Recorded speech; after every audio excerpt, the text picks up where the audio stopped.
atrocities, in a belated liberation, we will build up the smartest civilization.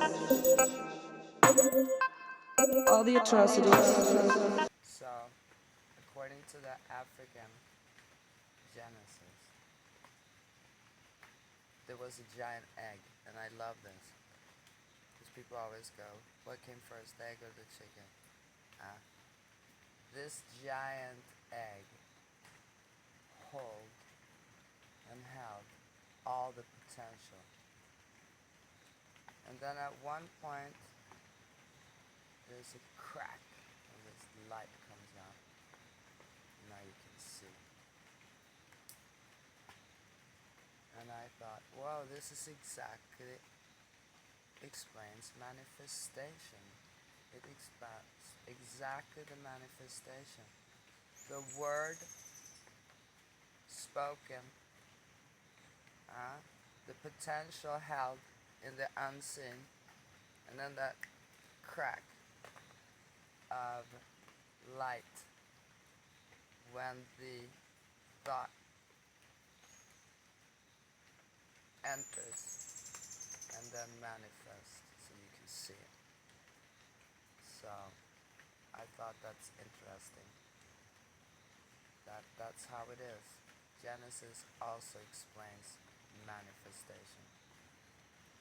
So today we're going to talk about finances and how important it is to study some finances and financial systems, like the systems that are holding us in place, the monopolic systems. There are various giant corporations that they're in charge of every single part of their production line. The product, the manufacturing, the distribution, and then on a horizontal level, they buy up every single company that does what they're doing, and then for companies who don't want to sell, they'll copy their thing and sell it cheap. Now you know how they work. So when you have your own business, family business, or you're gonna run a nation, the first thing you need to know is how to make a business plan. I taught my children this. Now we're gonna make a shelf. Let's make a business plan. We're gonna build a fence. Let's make a business plan. Let's sit down. Let's take our time and look at the numbers and see if there's maybe between we got this, made this business plan, and once it's done, if there will be any changes in the currencies, the inflation. And so you need to know the numbers. You need to have a little space for changes, like a plus minus 10, 20%. Time lapse, a realistic time within when this is going to finish, start to finish, because if not, it can't be an economically profitable project. So, if you are a leader and you're about to make a giant product in your country, you're going to take a bank loan, make a business plan first, an exact business plan with all the details. How much is the material? How much does the work cost? And any changes that could happen, and with the finances on the global level and the time frame. And then make sure you actually do it, that no money disappears in between. This is why, because you want to make a legacy. You don't want to be like that one guy who just blew all the money. You want to be like the one where people could see changes. You know, that's how you make a legacy. That's how you prepare for other generations, and people will never forget what you did. That's real fame. And so, on a personal and on a national level, first thing, business plan. Make a strategic business plan so that you know exactly how much it's going to cost.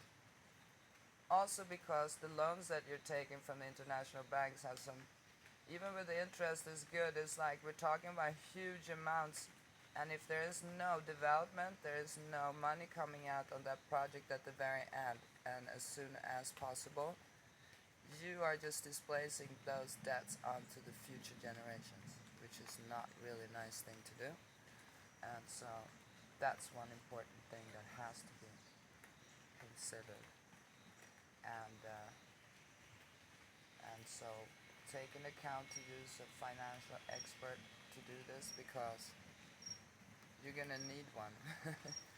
I mean, I've studied quite a bit of finances because my family didn't know anything about it, and I started investing in real estate.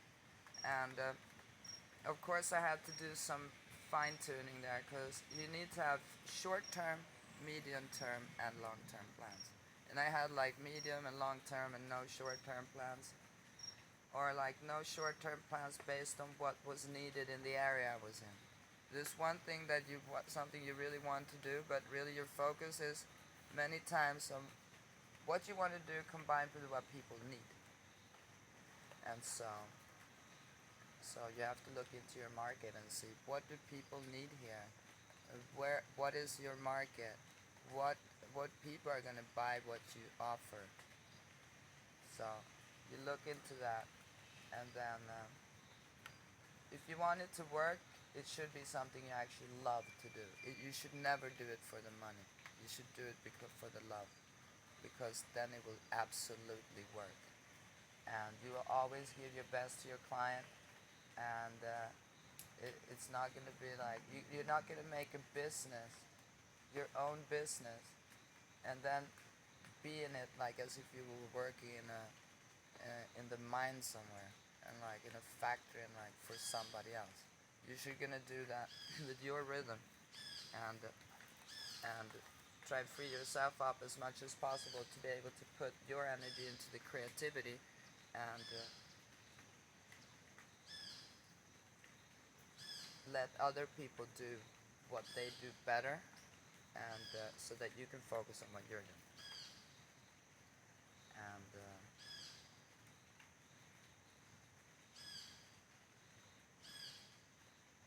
so study markets, study what it is you like to do, what it is that can make you money right away, what is it that can make you money on the long term, and the multiple income sources. You absolutely want to have multiple income sources where you are getting money from different places.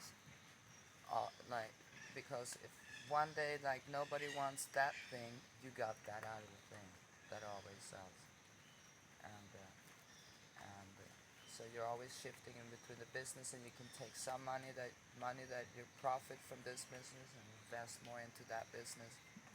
And so invest 50%, uh, save 20, 30% you're gonna use on liabilities, like things you gotta buy and the cars.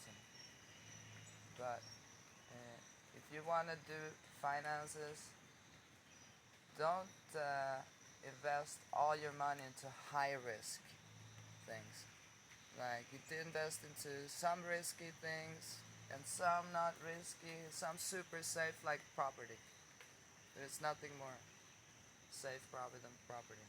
Like, you know it's just gonna go up and up and up, but you need to have patience and see what there's things you can do with your property right away without nothing on it. There's things you can do later when you build on it. So you can study all those different things, and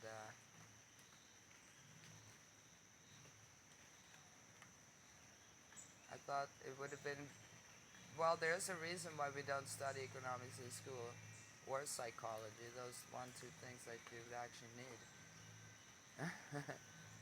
But and so why all just the children of the famous highly highly giant families with big money studied economy, and it was even a shorter education. Like, dude, economy is one of the most important things to study. Once you know your economy, like, you're never gonna fail. all the atrocities